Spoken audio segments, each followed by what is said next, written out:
Have you ever eaten too much? You just had something that was so good you couldn't stop eating it. You just enjoyed it immensely. Now, I'm dropping this episode the day after Thanksgiving. And so I'm curious, did that happen to you yesterday? That feeling when you had too much of a good thing and you just couldn't say no to that extra bite or that extra helping, only to relegate you to the couch or the chair later, feeling miserable, waiting for the food coma to subside. I hope you and your family and friends had a wonderful Thanksgiving. I hope you had a great meal, and I hope you made some wonderful memories. What's your family tradition when it comes to Thanksgiving? For us, it's about having celery and cream cheese as an appetizer and stovetop stuffing as a side. And personally, I like everything about Thanksgiving, from the parade to watching the National Dog Show to spending time with family and friends to having some great laughs, playing some games, and making memories. And I also enjoy the conversations that happen. Oftentimes, when we gather, we get caught up. We talk about our careers and what's going on. And maybe your career is going really, really well right now. In fact, you might be thinking that nothing's wrong, and perhaps it isn't. I'm not trying to crush your crayons today, but have you ever thought that maybe your career might be too much of a good thing right now? Like when you have the boss who's always telling you, just keep up the great work. Well, in today's episode, I'm talking to you, the high performers and the high potentials who don't want to feel stuck in your career, and you're always working at keeping your skills sharp. And you may just have a manager who's always telling you things are great. I'm going to share with you 3 tips to help you level up your game for 2022 so you never, ever feel like your career is too much of a good thing. I'm John Neral, and this is the Mid-Career GPS podcast. I'm going to help you create your professional roadmap so you can find a job you love or love the job you have. It's time to start building your mid-career GPS, so let's get started.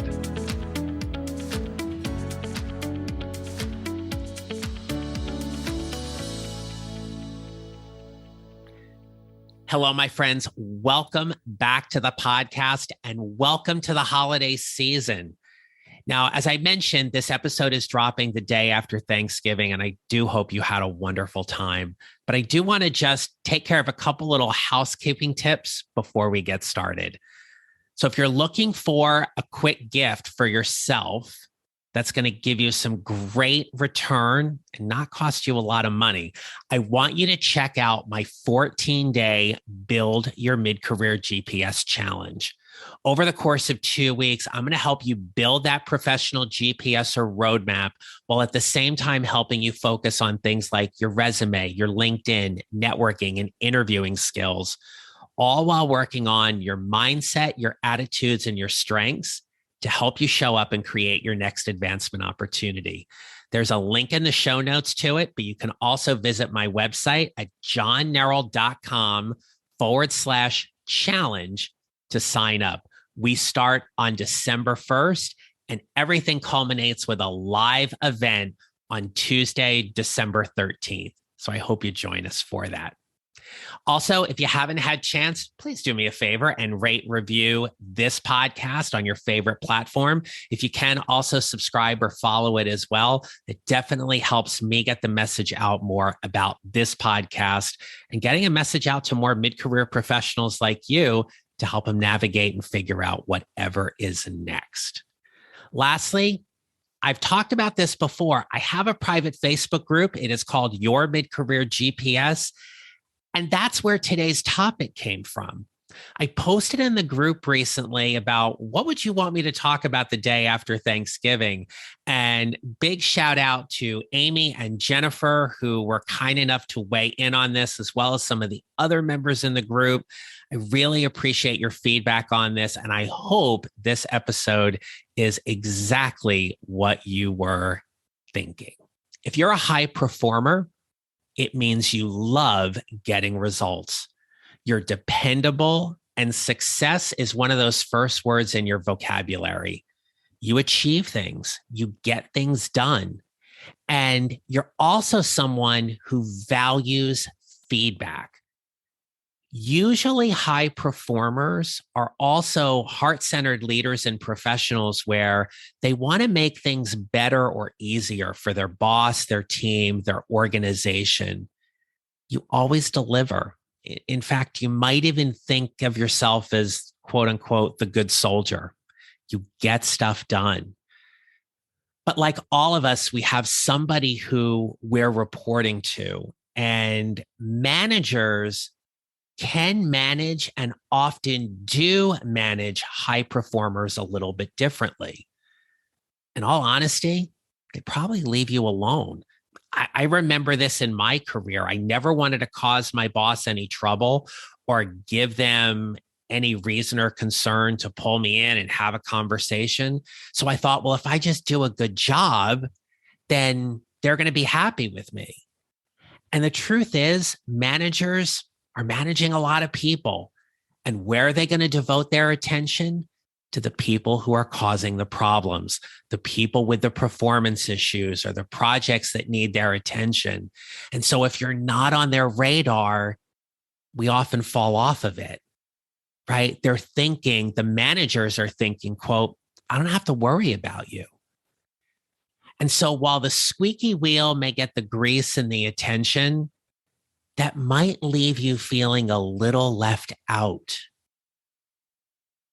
You might also be thinking this. You might be thinking that you need to help your manager because they need it. Maybe you're helping them train or develop or level up somebody who isn't performing well. You might be mentoring them. And you now have formed this relationship where you're not on the same level in the org chart, but they start thinking about you a little bit differently.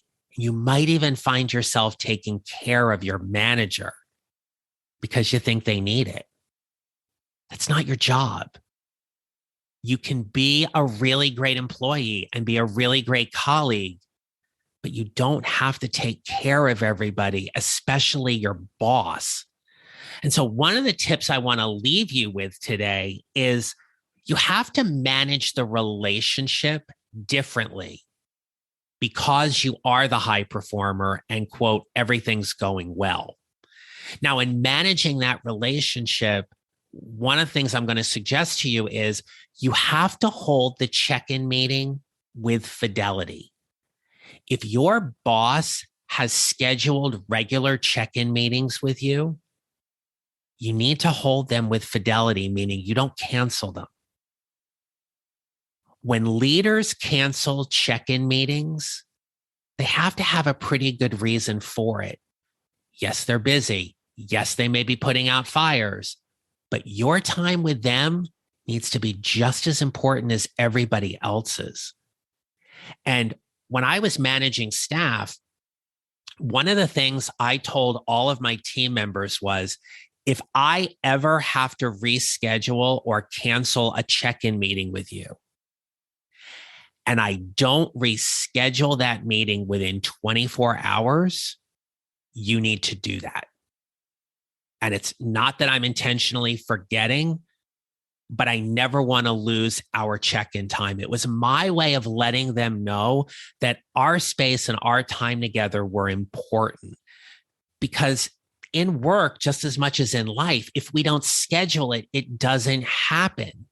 Your time with your boss is important. So here's another tip for you. What do you do when your boss repeatedly cancels your meeting? You show up and you have an intentional conversation with them. You get them in person or on the phone or on Zoom. You don't do this over email. And you say to them, I really appreciate the time that we have when we get to check in. There are things that are going on for me that I might need your feedback or your input, or I might need to bounce an idea around with you. And when a meeting is canceled and we don't find time to reschedule that, I miss that. So, can we make some agreements moving forward that we're always going to have our check-in meeting, be it once a month, once every 2 weeks, whatever that is, and that if you or I have to cancel it for any reason, we're going to reschedule it as soon as possible? Can we do that? Can we agree to that? It's one of those things where, as high performers, you have to manage up. Because if you're not asking for what you want and you're not getting what you need, you're going to feel disenfranchised. You're going to feel a little left out, or maybe you're not as valued or as important. And then what happens? You start thinking there might be something better elsewhere, when you might have it really good where you are and you just need to manage the relationship a little bit differently. So hold the check-in meetings with fidelity, and also make agreements to ensure that they happen. Your check-in meetings are just as important as anybody else's on your team. And during those check-in meetings, there are things that you can talk about directly related to your professional growth and development. Things that you need to be doing in order to advance your career. I remember having a boss, actually, I remember having several bosses, in all honesty, where I would go to check in with them and they'd be like, John, you're doing great work. And what I quickly learned was that if I wanted to get certain information, I needed to ask better questions. I needed to ask questions that were specifically related to things that I've done, or give them or ask for feedback on, so they could help me grow better. So that's my third tip for you. Think about the questions you need to be asking, and ask better questions that are going to get you the information that you need. Now, lastly, I want to leave you with this. You and you alone are responsible for your professional development. You may work in an organization that has an education budget or a training budget that will provide for conferences or workshops or courses, maybe even coaching. But you ultimately are responsible for how you want to grow and develop. If you are relying on somebody else to chart that path for you, stop it. Stop it right now and take full control of your path, your GPS, and your roadmap to get you where you want to be. Now, you may look at professional organizations. You may look inside of your company at employee resource groups or ERGs.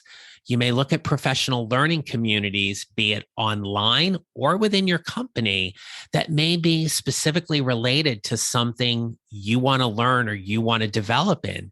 Might have to do with project management, with leadership, with learning certain tax laws, whatever they might be.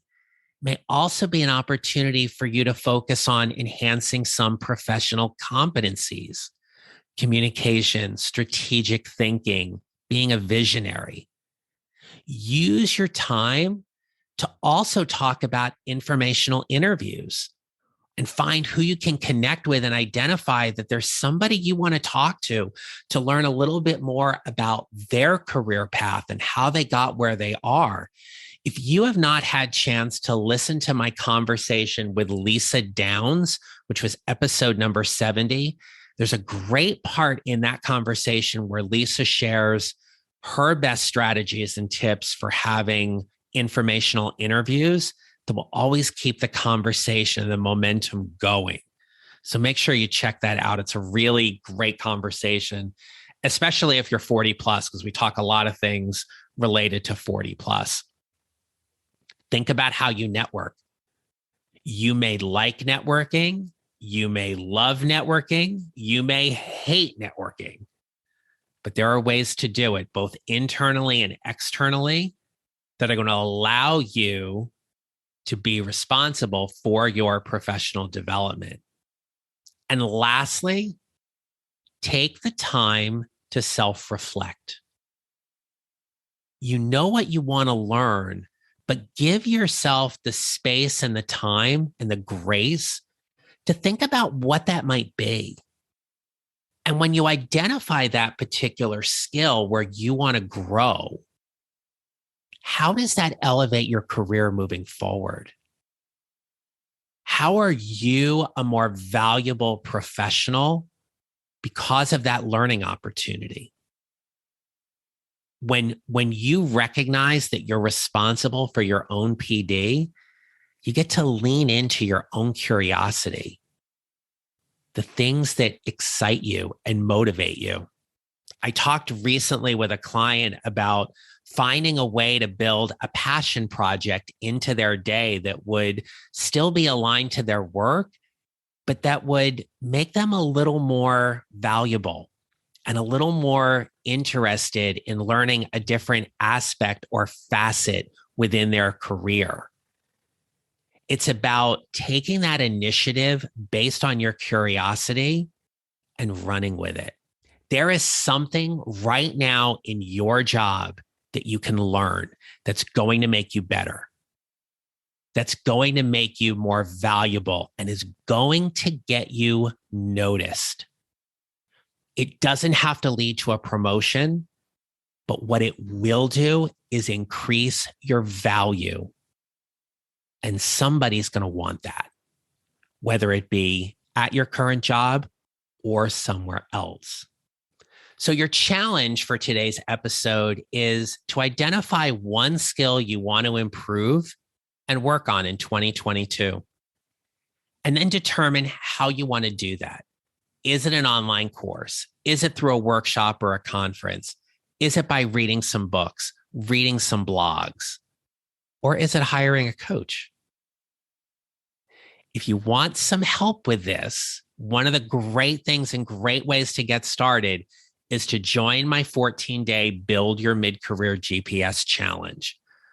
So remember, go to johnneral.com/challenge or link up to it in the show notes to learn a little bit more about it and get registered, because we start December 1st. It's going to be a great way to set you up for some success in 2022. All right. If you are listening to this as you are running around doing Black Friday shopping, or you are sitting on your couch with the earbuds in, looking at your screen doing Black Friday shopping, be safe, be well, get home safely. And remember, we build our GPSs 1 mile or 1 step at a time, and how we show up matters. Make it a great rest of the day. I'll be back with you next week.